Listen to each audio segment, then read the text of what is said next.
Hello dear learners, PG is here and welcome see you in PG point. तो आज के session में हम आपको बताएंगे कि अगर आप अपने मार्क्स से सेटिस्फाइड नहीं है तो क्या कर सकते हैं, और साथ में आप अपना कुल परसेंटेज कैसे निकालें सभी सेमेस्टर का। तो जब आपने अपना रिजल्ट देखा तो रिजल्ट देखने के बाद में आपको कुछ इस प्रकार का इंटरफेस देखने को मिला होगा, ठीक है। जब आप एकदम लास्ट में जाएंगे तो यहाँ पर आपको सारे मार्क्स वगैरह दिखेंगे। सारे मार्क्स वगैरह का मतलब इस सेमेस्टर में कितने आए, टोटल कितने आए हैं, और अब हम आपको बता देते हैं कि उसका आप परसेंटेज कैसे निकालेंगे। जैसे जैसे 300 अंक हैं, मान लो 450 में से, ठीक है। इस बार आपके मान लो 450 में से कितने अंक हैं, 300 हैं। तो आपको कुछ नहीं करना है, सिंपल सा 300 बटे 450 गुणित 100 कर देना है, ठीक है। इस बेसिस पे आपको ये 0 से 0 कट जाएगा, ऐसे करके अपना काट पीट के पूरा परसेंटेज निकाल लेना है, ठीक है। अच्छा, अब मैम टोटल परसेंटेज कैसे निकालें। हमने कहा कि टोटल परसेंटेज निकालने के लिए आपको केवल अपने यहाँ पर जो आपका थ्योरी टोटल मार्क्स होगा वो देखना होगा। थ्योरी टोटल मार्क्स में मान लो आपके टोटल कितने हैं, यहाँ पर देखो 1400 अंक का है पूर्णांक। 1400 में से आपके कितने अंक आए हैं वो आप यहाँ लिखेंगे और गुणित 100 कर देंगे, ठीक। मान लिए ये 0 से 0 कट जाएगा, उसके बाद में जो जो जो भी आपका अंक होगा उसको आप 14 से डिवाइड कर दीजिएगा।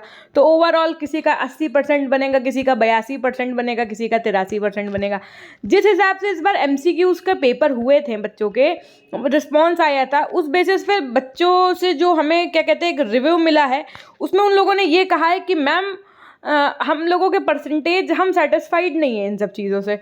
तो अब CSJMU ने इस बार क्या किया है कि आंसर की नहीं रिलीज़ की है। अगर आंसर की रिलीज़ की होती तो हम लोग एक समय के लिए उसको चैलेंज कर सकते थे, समझिएगा बात को, कि आंसर की है ये और हमारा रिजल्ट आ रहा है ये, लेकिन हमारे पास जो मार्कशीट की कॉपी है उसके बेसिस पे ऐसा नहीं, ऐसा होना चाहिए। अब चैलेंज करें तो किस बेसिस पे करें। अब एक ही सॉल्यूशन इसका है कि एक फॉर्म आते हैं जस्ट लाइक स्क्रूटनी और इन सब चीज़ों के, जैसे हाई स्कूल इंटर में आता है, वैसे ही अगर आप सेटिस्फाइड नहीं हैं तो CSJMU के ऑफिशियल पोर्टल पे आता है। हालांकि एक सच्चाई ये भी है कि कोई करता ही नहीं है ना। और क्योंकि आदमियों को आप इंसान ये सोचता है कि हम आगे बढ़ें, फालतू में ये सब अभी कर दिया तो 2-4 महीने और लेट हो जाएगा मामला, और उसके चक्कर में हम आगे अपनी कोई पढ़ाई भी नहीं कर पाएंगे, हमारी डिग्री नहीं आ पाएगी, ये वो। तो कोई करता नहीं है चैलेंज।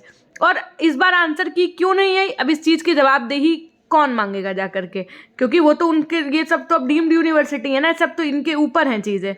अब इस बार बिना आंसर की जारी किए रिजल्ट दे दिया, जबकि क्या तरीका है कि अगर आपने OMR पे पेपर करवाया था तो आपको एक आंसर की तो रिलीज करनी चाहिए थी। खैर चलिए कोई बात नहीं।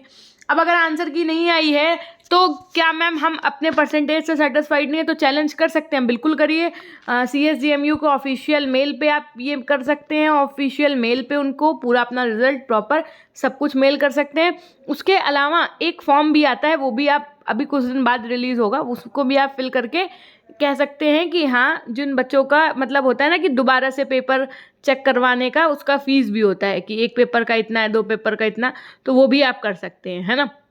और अभी हम आपसे मुलाकात कर रहे होंगे 6 बजे तक, आपसे हम लाइव मिलेंगे आगे। तो लाइव में अगर आपके कोई क्वेश्चन है, कोई डाउट्स हैं तो आप पूछ सकते हैं।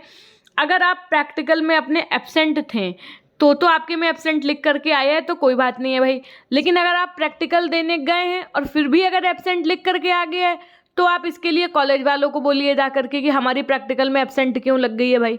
और अगर आप सच में एब्सेंट थे और आपके रिजल्ट में एब्सेंट लिख करके आया है तो अब आपका अलग से एक फॉर्म आएगा जिसको आपको फिल करना होगा, और यूनिवर्सिटी में आपका वाइवा और प्रैक्टिकल होगा। वैसे बहुत रेयरली ही ये कॉलेज में करवाते हैं, नहीं तो फिर ये यूनिवर्सिटी में ही करवा लेते हैं जिन बच्चों का वाइवा और प्रैक्टिकल नहीं होता है ना। क्योंकि ऐसा भी समझ लो आप कि एक बच्चे के लिए तो वो प्रैक्टिकल और वाइवा लेने प्रोफेसर आएगा नहीं, तो इस वजह से कैंपस में ही बच्चों को बुलाया जाता है। वैसे ग्रेजुएशंस में तो यही होता है, तो आप लोगों के में भी यही होता है ना।